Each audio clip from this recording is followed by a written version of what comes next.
Yo, what up guys, Brief Type D here, and there is something you should know about the range of events and tournaments that just launched in Raid Shadow Legends, especially the ones that requires you to pull shards. And in this video I'm about to break it down for you, and at the end I'll let you know my decision whether I'm pulling shards for these 10x and these guaranteed events that are all coming up today, tomorrow, or running all the way till Thursday.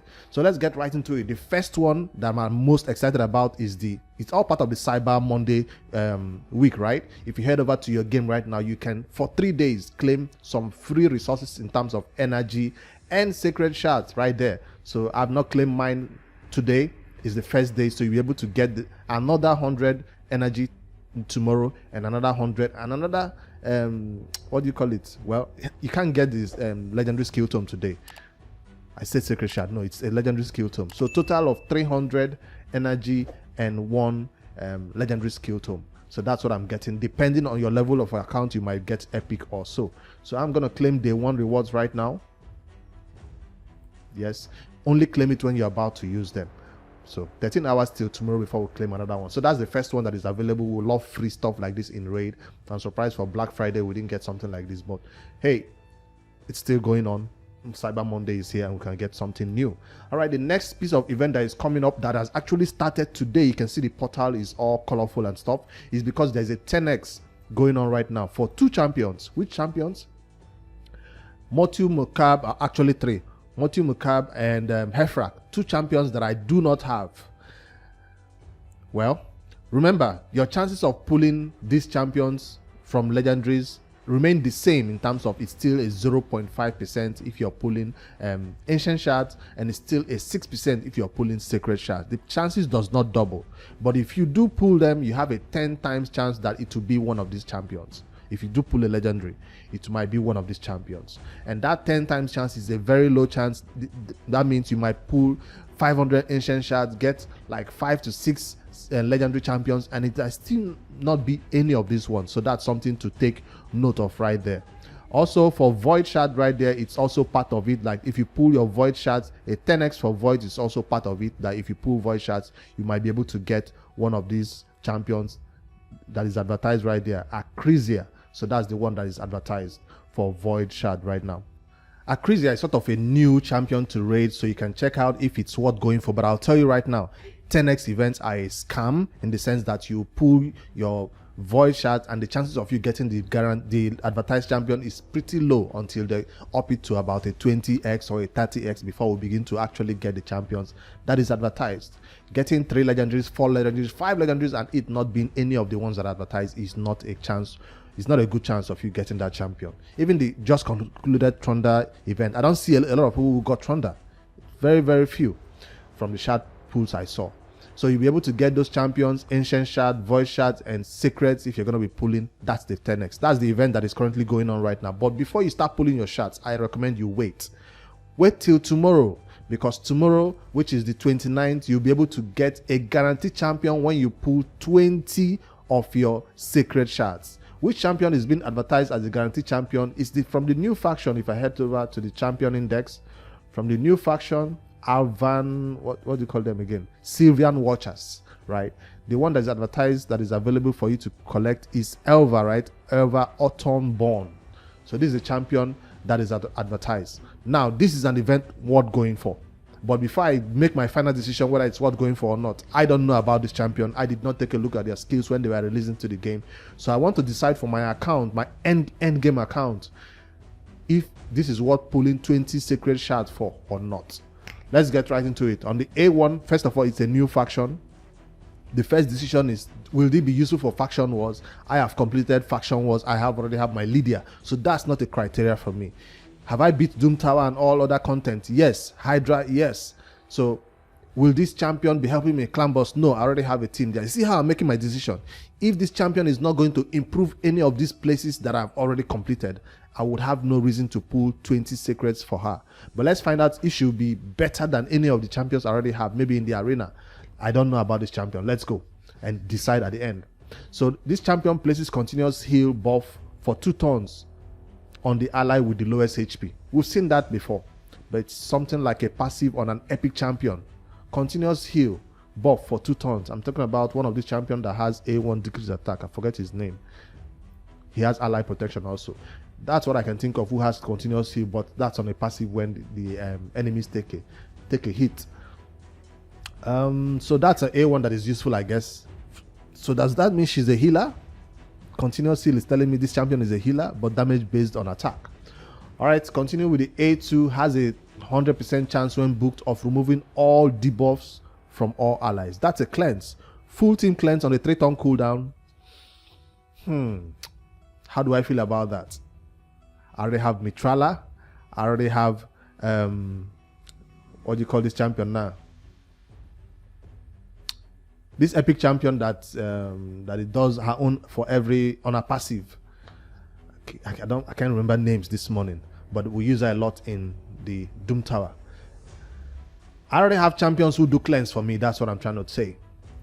Whether it's an AoE cleanse for all the allies or a passive cleanse for every turn that champion takes. Doom Priest, that's what I was thinking about. I'm not trying to compare an epic with this champion, but all I'm saying is champions already have 60 doing that job for me are the ones I'm thinking of. So will this champion be better at it than there? I think Mitrala does something else. Places a block debuff buff and a 30% increased speed buff on all allies for 2 turns. So this looks like a Mitrala, but Mitrala does shield, right, with her, or increase defense, I think, with her own cleanse that she does.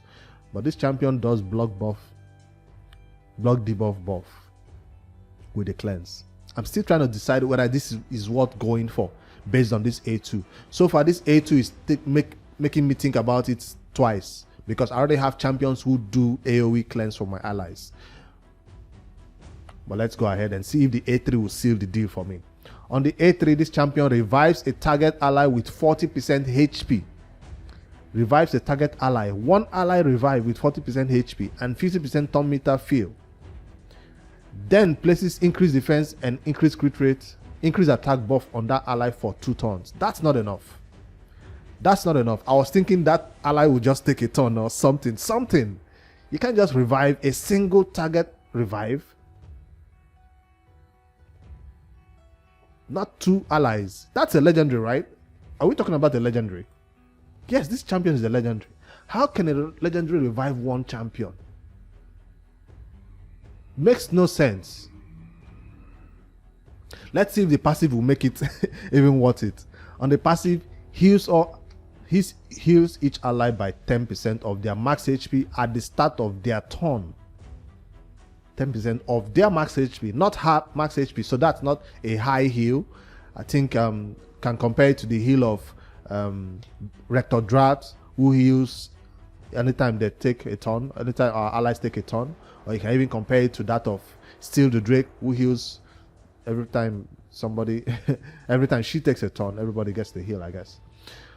So you can compare it to that, but this also places a perfect veil for 1 turn on the ally with the lowest HP, which will mean they will stay alive, they won't be targeted, I guess, if it's a single target hit that are coming in at the end of this champion's turn. So that's a perfect veil with the lowest HP. This will be useful for Hydra, because I'm lacking perfect veil on the Hydra. I'm even building out one of these champions that looks like Brogni, for that ice guy, I forget his name. I'm even taking me to 60 just so I can have perfect veil. So this perfect veil on a passive, whenever she takes a turn, is nice, I guess. It will always happen to one person with the lowest HP. It's not an AoE perfect veil though, so I guess it will always protect your nuker, who is always going down fast enough in HP. So what's the verdict? What's the aura? Increase in ally speed in all battles 19%. All right, I guess not that bad. My verdict for this is that this champion is not worth 20 sacred shards. Not worth 20 sacred shards. Now, I do have 28 sacred shards. I was saving it for this moment when I can pull it for a guaranteed champion event like this. But this champion is worth 15 sacred shards. This is not a champion that you want 20 sacred. Maybe a Dracomorph, what do you call this champion now? Prince Kaima, those big names in the game. 20, 25 maybe. Candraphone, but nah. Whenever they do those big names, they put it on ancients and make you pull about 150 ancients. But because they know a lot of people currently have secrets saved up waiting, I guess that's why they put it in this high number. Now, if you think this champion is game changing enough for you, you don't have an arbiter that will do revive for you, do not have a rector drat that will put perfect veil for your team, you don't have a cleanser like there's even an epic cleanser that does a cleanse on all the allies. There are cleansers in the game. So I don't think there's anything unique that she's bringing to the team. I'm talking about 3-turn cooldown cleansers. Usually you just need cleanse for one time, and then before you can do all your stuff, you don't need cleanse to come around again. So whether the cleanse is on a 4-turn cooldown or 3-turn cooldown, I don't think that makes any difference. So this champion is looking like an epic champion in my eyes that has a revive and a cleanse. Revives a target ally. Am I reading anything wrong? This revive should be like an AoE revive that revives up to 3 or 2 at least. This is a legendary. Anyways, that's my final verdict. I'll be skipping out totally on this guaranteed champion event. Remember, if you pull 20 secrets, you'll get this champion. Not today. Take note, it starts tomorrow, which is on the 29th of November, Tuesday. It will run all the way till Thursday. So if you can't decide on Tuesday, don't rush. You can decide maybe by Thursday whether, if you don't have enough secrets also by now, maybe by Thursday you have enough secrets to decide whether you want to go for her or not. Again, if you're new to raid and you're thinking about this champion will help you in faction wars, this is a new faction. That's also true. I already completed faction wars and I have my Lydia, so that's also not a criteria that I'm considering in this decision. The only thing I considered is, will this champion change any of the areas where I currently play? Doom Tower, Hydra, Clan Boss, definitely not. Dungeons, definitely not. So it's looked like this champion is just going to be in my vault if I pull it by mistake. Right? So, alright, so that's my decision, how I came about whether to go for Elva AutumnBorn or not. I'm no way saying this champion is a bad champion. I'm only saying I have better options right now on my account. Decision done. Now there's one more event that will, I don't know how to feel about this one. I'm a free-to-play player, and whenever these events come up, they are so enticing to me. They're like, go for it. But I know in my deepest heart of hearts that somebody who is a pay-to-win player will dust me. What am I talking about?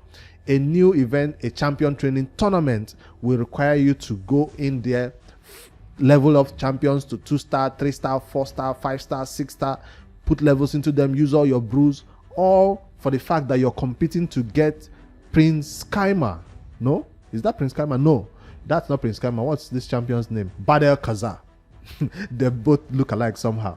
Badel Kaza is the gift right here that is obtainable to only the first position winner in this champion training tournament that will last for 4 days.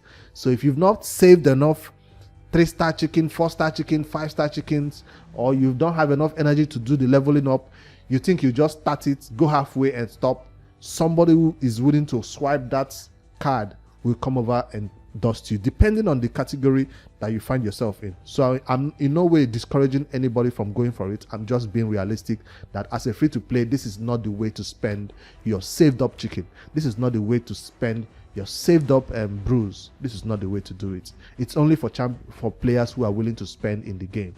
Now, if you see that the people pushing in your tournament group are not even doing much, they're doing 2,000, 1,000 points, and you know you can do 8,000, 9,000 in just like this, you've saved the resources. Towards the end, that's when you push for it. You can start going for it. I'm looking at the 8,000 point right there. That legendary skill tome is something I can achieve. Even if I'm not going for that legendary skill tome on the noob to pro, that ancient shard right there, 5,600 is something I can achieve by just doing normally something I'll do in the game. That's reasonable points to go for, especially if you need legendary skill tome. But on this tournament leaderboard, the second place will get the legendary skill tome also, which is nice. I'm glad this time at least they didn't give the second place nothing, so that's also a good one. But I don't know how crazy this one will be. Badel Kaza is not a bad champion in raid. Is a poisoner and a cleanser, right? Let me quickly check. Badel Kaza should be from which faction?